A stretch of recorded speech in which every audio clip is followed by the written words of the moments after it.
Hello! E aí, minha gente?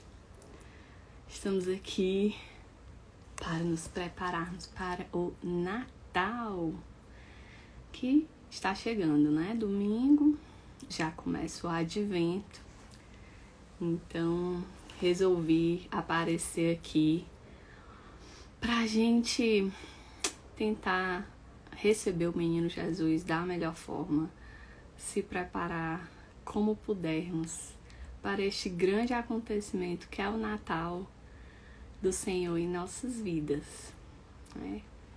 E qual é a ideia desses encontros?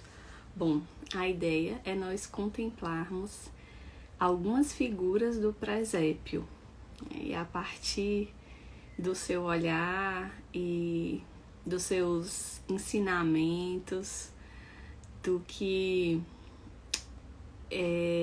essas figuras suscitam em nós, a gente preparar essa chegada do Menino Jesus, tá certo? A gente fez essa preparação, eu fiz no ano passado com algumas amigas e deu muitos frutos.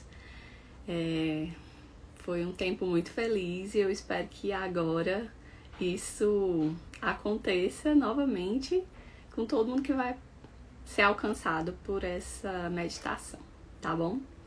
Então, sem mais delongas, que eu não gosto disso, vamos lá. Aproveitem aí quem entrou, boa noite. Já convido os amigos para participarem também, tá bom?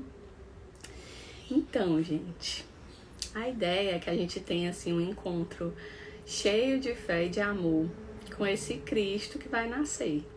Realmente o Natal é esse momento de um novo nascimento espiritual pra gente, né? E eu vou colocar aqui alguns pontos de reflexão para que ao longo desses encontros nós façamos um grande exame de consciência. Então já aconselho aí quem gosta de escrever, de anotar as coisas, que pegue seu caderno ou então o seu bloco de notas, para poder se aproveitar, se valer dessas reflexões e fazer um exame de consciência que com certeza servirá para uma boa confissão de preparação para o Natal, tá bom? E a partir desse exame, o que nós também fazemos? Qual é o propósito do exame de consciência? O propósito é fazer propósitos. O objetivo de um exame é exatamente tirar passos concretos para uma mudança e uma transformação na nossa vida, né? Então, essa é a proposta dessas meditações. Bom, então vamos lá. O Natal. O que é o Natal? O Natal é esse tempo litúrgico que atualiza nas nossas vidas o nascimento de Jesus, do nosso Senhor e Salvador. Mas será que o Natal é todo ano a mesma coisa?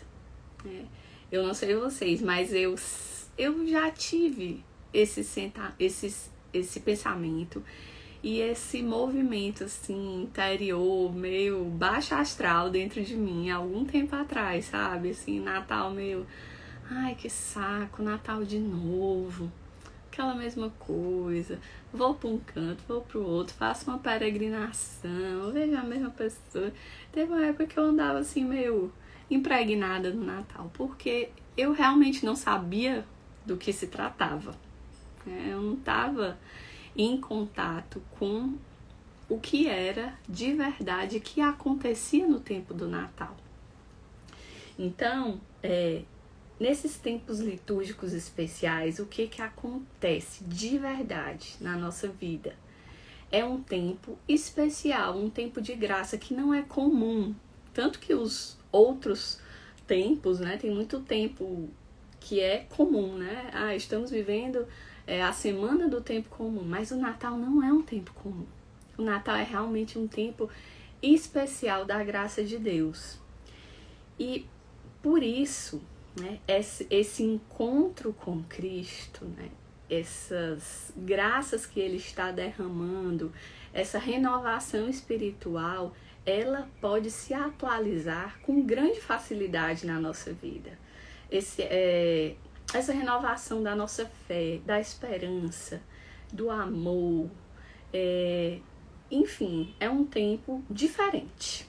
E vocês percebem isso? Todo mundo percebe, até quem não tem fé percebe que o Natal é um tempo diferente, né? Muito se fala de espírito natalino, né? E realmente existe um espírito natalino. As pessoas ficam mais suscetíveis para o bem. Todo mundo já percebeu isso, não é verdade? Por quê? Porque realmente nós estamos mergulhados, envolvidos por esta graça do Natal. E é uma coisa tão forte que nós chegamos a sentir e sermos impelidos por isso, né?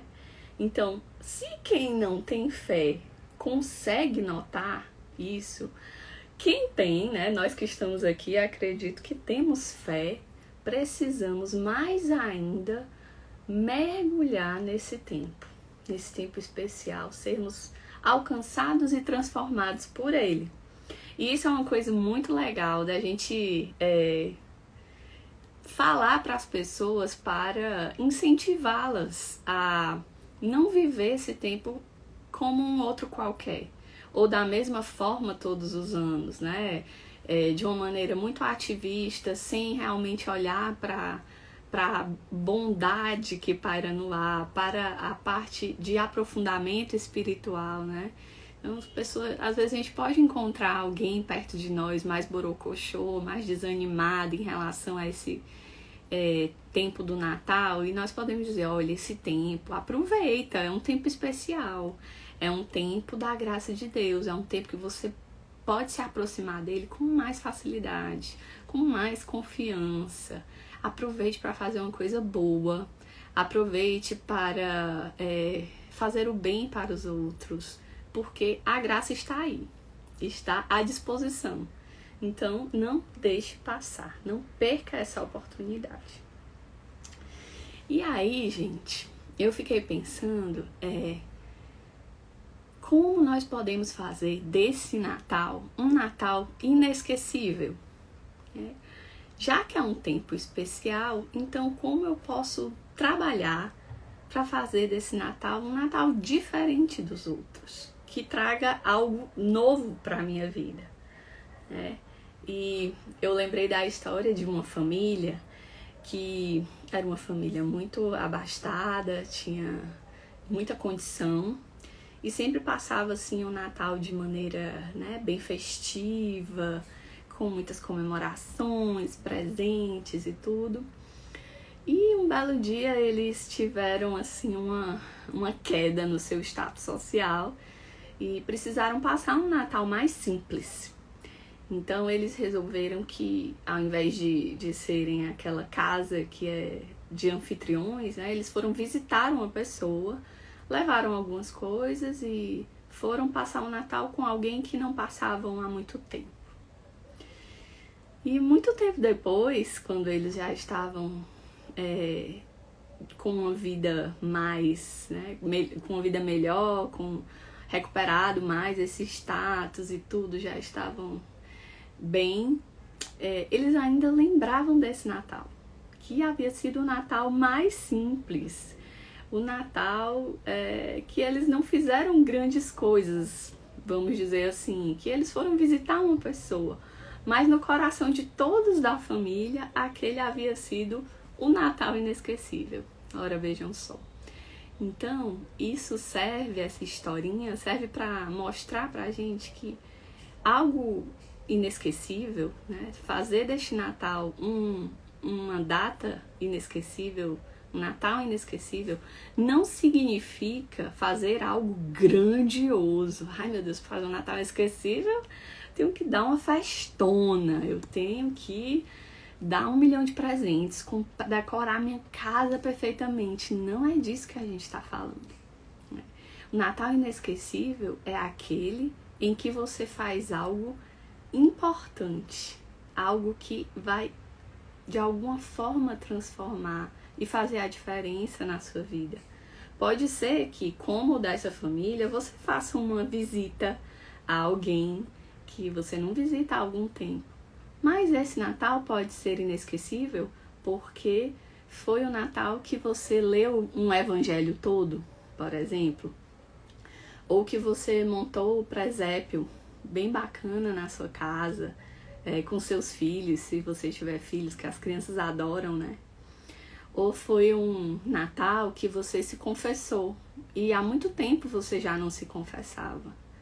Ou então foi um Natal que você fez uma confissão bem boa, especial, uma confissão geral.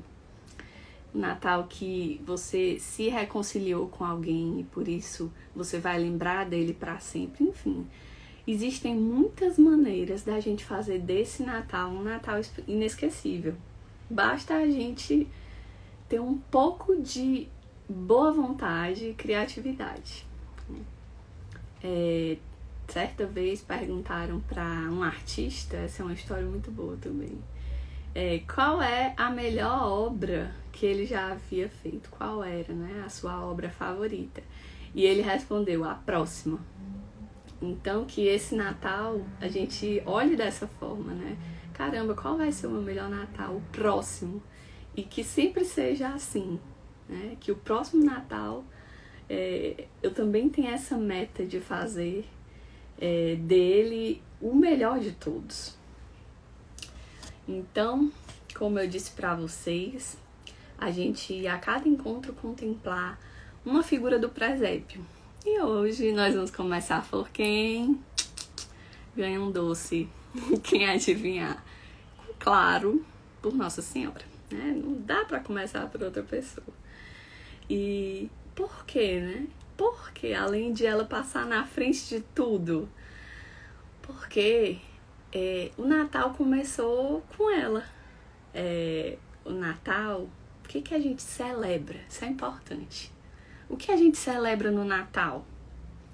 Nós celebramos o fato de que Deus veio até nós. O Natal não é simplesmente o aniversário de Jesus. Mesmo que nós gostemos de comemorar com as crianças, fazer um bolinho, cantar parabéns para Jesus, não é isso. A gente não está comemorando um aniversário como o meu aniversário ou o seu aniversário. Não é isso. Nós estamos comemorando esse grande mistério da vinda de Deus até nós. Ele se encarnou e veio até nós. É isso que nós celebramos no Natal. Então, como começou o Natal? O Natal começou quando Nossa Senhora disse sim. O anjo Gabriel foi enviado por Deus a uma virgem na cidade da Galileia chamada Nazaré, que havia sido desposada, né, com um homem chamado José. E o nome dessa virgem era Maria. Então, desde que Maria disse sim, Deus já estava entre nós. E aí começou o nosso Natal. Esse é o mistério que nós celebramos. Jesus veio e se fez menino. E tem uma frase de um santo que eu gosto muito, que ele fala assim: fez-se tão pequeno, bem vês um menino, para que te aproximes dele com confiança. E não é verdade que é uma grande maravilha, uma coisa assim, quase incrível, que Deus tenha vindo como um bebezinho? Vocês não acham? Imagina só, ele podia ter vindo assim, feito homem já, né? Descia numa nuvem, já, olha, eu sou Deus. Ele podia ter vindo de maneira portentosa, feito assim, e surgido no meio de uma oração, no meio de uma reunião de fiéis, enfim. Mas não, Deus, ele escolheu vir um bebezinho. E realmente talvez tenha esse objetivo, para que nós nos aproximemos dele com confiança. Porque basta a gente olhar no nosso dia a dia, né? Como é que a gente se aproxima das crianças? dos bebezinhos, você consegue imaginar se aproximando de um adulto da mesma forma? Não, né? Imagina, já a pessoa você entra no elevador, tá lá um adulto. Oi, como é seu nome? Ai, tão lindo, não. Mas se for uma criança, é quase impossível você não se aproximar. Você encontra lá, entra, abre o elevador, você dá de cara com uma criancinha, aí diz, ai, como é seu nome, que fofo, e dá vontade de abraçar aquela criancinha, de brincar com ela, de estar perto dela. Bom, é isso que o menino Jesus espera de nós, que nos aproximemos dele também, né? Sabe, pensa assim na criança que você mais ama e que você tem saudade e que você quer estar perto e que, nossa, você daria a vida por essa criança. Pronto. Jesus deveria ser para nós mais importante que essa criança. Porque ele não é só, entendam, mas só uma criança humana, mas ele é também um Deus menino. Então, ele espera esse nosso amor.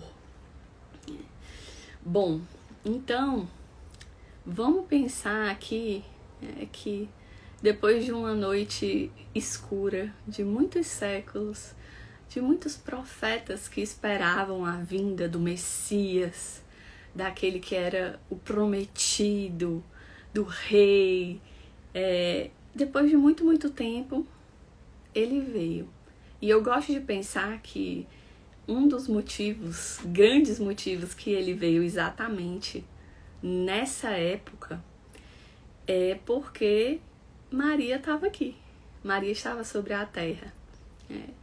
E Deus, ele precisava de um lugar puro, de um lugar compatível para vir até nós, né? Um caminho que lhe fosse confortável de alguma forma. E quando Jesus se encarnou em Maria, para ele não teve grande desconforto, dificuldade, porque ele se enxergava refletido na alma de Nossa Senhora. Afinal, ela não tinha mancha, não tinha pecado, né? Imagina que você tá limpinho, vamos dizer, tá? Tomou banho, tá bem limpinho, arrumadinho. Aí tem um lugar super sujo e tal, você não quer sentar ali, você não quer ficar ali, né? Então, quando você tá limpo, puro, você quer estar, você fica bem quando tá num lugar puro também, limpo. E assim foi para Jesus vir até nós por meio de Nossa Senhora, porque ela não tinha mancha, não tinha sujeira, não tinha pecado. E aqui a gente pode parar para refletir sobre a pureza, sobre essa pureza dos sentidos, da imaginação, que nós muitas vezes não temos, né? Nossa Senhora era toda pura, Jesus também, e às vezes a gente, sabe, vê malícia, tem um pensamento meio malicioso, tem umas ironias que não cabem, não são dignas de um filho de Deus. Às vezes escuta algo e já incita um duplo sentido para aquelas colocações, enfim. Então vamos aproveitar para pedir que esse menino tão pequeno, tão puro, com sua mãe, nos ensinem a sermos também mais puros, purificando os nossos sentidos, a nossa imaginação e nos ajudando a não ser tão maliciosos, né? Bom, e o que aconteceu naquele momento da anunciação, né? Depois de anunciar que Maria era a escolhida para ser a mãe de Deus, o anjo e todo o céu ficou ali pendente da resposta de Nossa Senhora, né? Eles ficaram assim, esperando uma menina. O céu inteiro esperava ansiosamente pela resposta de uma menina de 15 anos. E aqui nós podemos pensar o quanto Deus ama a nossa liberdade, o quanto Ele preza pela nossa liberdade, e que Ele jamais se impõe a nós, mesmo para algo que é a sua vontade, mesmo para algo tão grandioso como a sua própria vinda até a Terra, né? E por que será que Deus ama tanto a nossa liberdade? Já pararam para pensar nisso? Porque muitas vezes a gente até pensa assim, né? Ave Maria, eu não sei por que Deus permite esse negócio de livre-arbítrio. É só para bagunçar o meio de campo. Porque se não fosse esse negócio de livre-arbítrio, todo mundo ia fazer as coisas direitinho, não é verdade? Mas não. Tem o livre-arbítrio, a gente faz as coisas erradas mesmo. Mas aí é que tá, pessoal. Qual é o problema de não haver livre-arbítrio? Sem o livre-arbítrio, nós não temos liberdade. E sem liberdade, nós não podemos amar. Só é possível amar se formos livres. E Deus quer o nosso amor.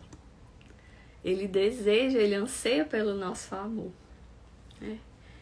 Então, aqui nós podemos pensar um pouquinho se nós estamos sendo livres de verdade, porque liberdade não é fazer o que quiser. Liberdade é levar em conta as opções fundamentais que nós já tomamos, os nossos valores, a nossa essência, para a partir daí vivermos a nossa vida, tomarmos decisões, né? E não sermos levados por toda sorte de humor e acontecimentos e contrariedades, e vivermos levando a nossa vida com base nas coisas mais superficiais que nos acontecem, não.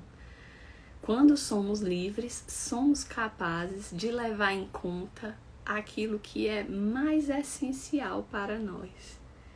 E será que nós estamos conseguindo viver assim? Estamos sendo livres para escolhermos o bem, vivermos a verdadeira liberdade, que é isso, escolher o bem e a justiça? Ou eu estou mais aí pendendo para essa falsa liberdade de fazer o que eu quero, ou seja, ser escravo das minhas vontadezinhas, do meu egoísmo, do meu humor momentâneo? Porque a gente é livre para sair da virtude, mas para sair de um vício, de um pecado, nem sempre é tão fácil. Bom, e aí, gente, depois que o anjo fez ali a proposta para Nossa Senhora, né, a gente pode pensar assim que ela poderia ter, talvez o anjo pensasse isso, né? Poxa, ela é tão boa que ela vai logo dizer sim. Vai ser tranquila aqui essa proposta, né? Eu vou dizer que ela vai ser a mãe de Deus e aí vai dar tudo certo, Jesus vai se encarnar. Mas não foi assim. Nossa Senhora fez uma pergunta. Ela disse, como se fará? Ela fez um questionamento. E a gente às vezes não entende esse questionamento. O porquê Nossa Senhora perguntou isso? Bom, existe um motivo. Maria e José, eles haviam prometido entregar-se, ficarem juntos, né, assim, matrimonialmente, mas entregarem a sua vida inteira para Deus. Em que sentido? Permanecerem virgens, né? Por isso que Nossa Senhora se espantou. Mas como vai ser? Como eu vou ter um filho se eu havia entendido que Deus queria que eu fosse inteiramente dele? E eu já tinha acordado isso com José. Como isso vai acontecer? Então, Nossa Senhora faz aquela pergunta, né? Aquele questionamento de amor, porque ela quer muito fazer a vontade de Deus. E se Deus estava pedindo aquilo para ela e já tinha pedido outra coisa que parecia antagônica ao pedido de agora, ela queria saber, como isso pode acontecer? Era difícil compreender aquilo, né? E então, diante daquela exposição humilde, né, de quem realmente não estava compreendendo o que estava acontecendo, o anjo explicou, né, ó, o Espírito Santo virá com a sua sombra e, enfim, você vai conceber, tarará, tarará. E aí ela entendeu. E então ela pôde dar o seu sim, aderir àquela proposta. Então esse como de Nossa Senhora é tipo, eu não sei como isso pode acontecer, mas eu quero saber. Eu realmente quero com toda a minha alma fazer a vontade de Deus. E é por isso que eu estou perguntando. E olhando para esse como de amor, nós podemos agora pensar sobre o nosso como, os nossos questionamentos. Será que também são perguntas de amor? Normalmente, quando nós pronunciamos isso, né, o sentido é totalmente contrário, é uma recusa do amor. Então, Deus nos pede algo, nos solicita algo, nos coloca diante de uma situação em que quer uma resposta, algo que espera uma ação nossa, e a gente fala, como assim?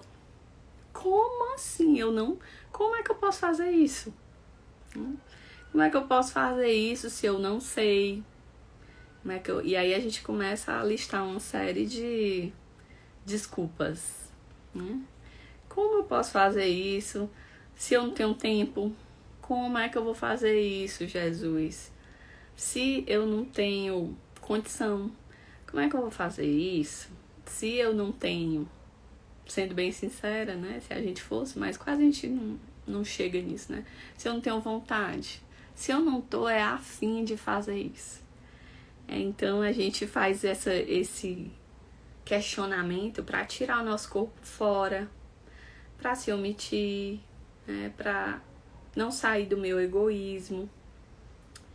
E aí a gente pode pedir a Deus que nos livre, né, dessa covardia de fugir ao nosso dever ou de responder aos seus chamados, de não sermos sacrificados. Senhor, livra-nos de não sermos sacrificados, de não respondermos ao amor, aquilo que Tu pedes de nós. Às vezes Deus nos pede que a gente se dedique à oração, mais, que a gente se forme mais, que a gente ajude mais a quem precisa. E aqui envolvendo não só os necessitados, mas também os nossos familiares, os nossos amigos. Às vezes a gente tem a possibilidade de ajudar. Às vezes a gente tem até a expertise, a gente tem o know-how para ajudar, mas a gente não ajuda porque é egoísta, porque não quer sair de nós mesmos, não quer se doar, né? Eu já ouvi muito assim a frase, fulano só vem atrás de mim quando quer alguma coisa. E sempre é assim, dita em forma de uma reclamação, né?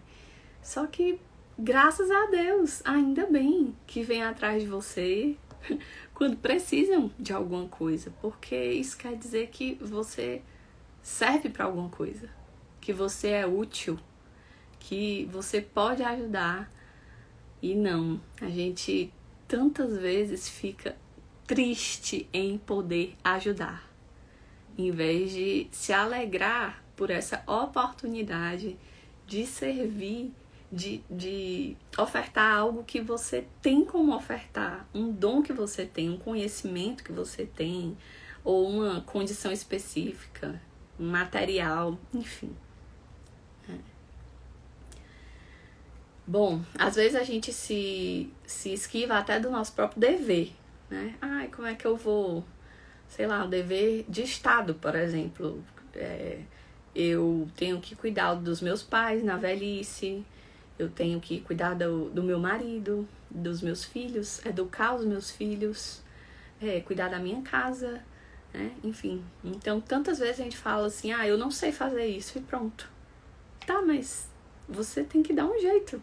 Vamos aprender a fazer. Cadê a sua disposição para aprender a fazer o que você precisa fazer, o que você deve fazer? Então, com um pouquinho de boa vontade e esforço, nós, com a graça de Deus, daremos conta, né, de servir melhor, de fazer essa pergunta, esse questionamento para Deus da mesma forma que Nossa Senhora fez. Começar com esse como, mas dizendo para Deus, Senhor, eu não sei como eu posso fazer isso, mas me mostra, e colocar-se diante de Deus com sinceridade, com disposição, ou até mesmo dizendo, Senhor, eu não tenho um pingo de vontade de fazer isso, eu não quero, e eu não vejo como, mas se tu queres, me ajuda que eu vou fazer por ti. Então a alma sincera, ela faz uma oração, ela pede conselho, e no mais das vezes, como Nossa Senhora, também tem uma resposta de Deus. Porque Deus, se Ele pede, Ele dá a graça. Não tem como. E Deus é muito bom pagador. Ele nos faz o pedido e já nos dá a condição. Deus não deixou Nossa Senhora no escuro e também não há de nos deixar no escuro. E o anjo deu uma resposta esclarecedora para Nossa Senhora, e da mesma forma Deus também vai nos mostrando os caminhos, né? E às vezes a gente até parece que quer amar, mas coloca tantas reservas, coloca condições para o amor, né? Sei lá, eu vou fazer isso se Deus me der tal coisa. A gente faz um comércio com Deus, com a graça de Deus. Eu vou ser legal, mas só com quem é legal comigo. E aqui eu vou listar algumas frases para ver se você consegue se identificar com alguma delas. Eu vou para a missa, mas só de vez em quando, né? Também não precise, toda semana. Eu vou ser fiel aos meus amigos só enquanto eles forem agradáveis, quanto for bom andar com eles. Eu pretendo ser fiel aos meus compromissos, aos compromissos que eu assumi, desde que não fiquem muito pesados.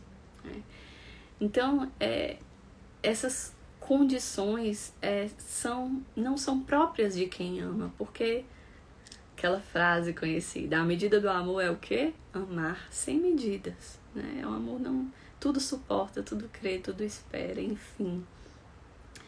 Então, é comovente ver como o sim de Nossa Senhora foi puro, total e para sempre. Quer dizer, ao longo de toda a sua vida manteve o mesmo brilho, porque a gente, né, quando tá mais difícil, quando tem uma contrariedade, quando somos atingidos por uma doença, ou uma tristeza, enfim, outra dificuldade, parece que a gente vai ficando assim, ficando meio mofino, né? E tantas vezes, quase sempre, são nesses momentos que Deus espera uma resposta de nós, né? Nossa Senhora passou aí por muitas dificuldades, e dificuldades que nós com certeza jamais enfrentaremos iguais, né? Desde fazer viagens malucas com super grávida em cima de um jumentinho, até viagens malucas com um recém-nascido, até toda a perseguição e ver o seu filho passar o que passou, toda a dor que sofreu, e que sofreu de maneira única, porque nós não podemos sentir a dor de alguém que não tem nenhuma mancha, né? A dor de Nossa Senhora é uma dor ali de verdade, assim, ela sente profundamente, inteiramente a dor, ela padece inteiramente, de maneira integral, né? Então, mesmo assim, ela manteve essa mesmo brilho, a mesma força do seu sim, a intensidade, aquela fidelidade, força, alegria, em todos os momentos, né? E nós facilmente transformamos o nosso sim em não. Mas qual era acho que um grande segredo de Nossa Senhora era enxergar nessas dificuldades chamados de Deus, que a convidavam para uma felicidade, para uma transformação, para viver de uma maneira nova. Quer dizer, ela percebia que diante daquela situação Deus esperava uma resposta. Então ela olhava para aquilo e dizia assim: bem, diante disso, Deus deve estar querendo que eu seja mais generosa, ou que eu seja humilde, ou que eu seja desprendida, caridosa, compreensiva, enfim. Então Nossa Senhora tinha essa visão sobrenatural da vida, né? Se Deus permitiu isso, é em vista de um bem maior. Porque a prioridade de Deus é me salvar, ou seja, a prioridade dele é a minha felicidade. Então, se ele nos chama ao sofrimento, é porque nos ama, confia em nós e nos quer felizes, sim. Por exemplo, se eu perdi algo que me era muito caro, às vezes um bem material, sei lá, talvez Deus esteja querendo que eu seja mais desapegado e que isso será tão importante para mim, essa virtude, que representará uma felicidade para mim. E uma felicidade já aqui na Terra. Porque quanto mais virtuoso nós somos, mais felizes somos, mais capacidade de amar temos. E, afinal, o que é a santidade senão o amor, senão amar? Então, é esse movimento, né? Se apresenta algo diante de nós, algo que parece uma contrariedade, logo assim, de cara, que parece algo muito difícil, mas eu tenho que parar e pensar: opa, cadê minha visão sobrenatural? Nessa dificuldade, né? O que Deus está me chamando a fazer? O que Ele está esperando de mim? Será que Ele quer que eu seja melhor em quê? Nisso que está acontecendo? Será que Ele está querendo que eu seja mais paciente? E aí eu vou buscar responder a esse chamado de Deus, que se apresenta a mim através de uma dificuldade. E aí, com essa resposta, vem a virtude e vem a felicidade. E é isso que Deus quer, que nós sejamos felizes. Bom, o coração de Maria nos mostrou hoje uma grande luz, né? Eu acho que tudo que a gente falou dá para resumir na virtude da fidelidade. Quer dizer, em tudo estar com Deus, como fazia Nossa Senhora. E também como ela, vamos, depois daqui, né, meditar em nosso coração em tudo que nós refletimos, no que ficou a partir do que foi dito aqui, né? E pensar em como nós podemos também ser fiéis, manter o nosso sim em qualquer circunstância, a nossa fidelidade a Deus em todos os momentos.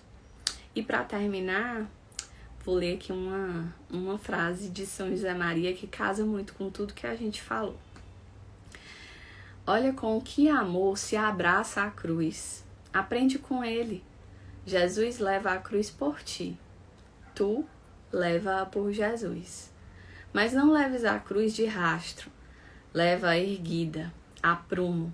Porque a tua cruz, levada assim, não será uma cruz qualquer. Será a Santa Cruz. Não te resignes com a cruz. Resignação é uma palavra pouco generosa. Quer a cruz. Quando de verdade a quiseres, a tua cruz será uma cruz sem cruz. E com toda a certeza, tal como ele, encontrarás Maria no caminho. E é isso, pessoal. Espero que tenha ajudado vocês aí. E próxima quarta estaremos por aqui novamente, tá bom? Um beijão, boa noite e fiquem com Deus.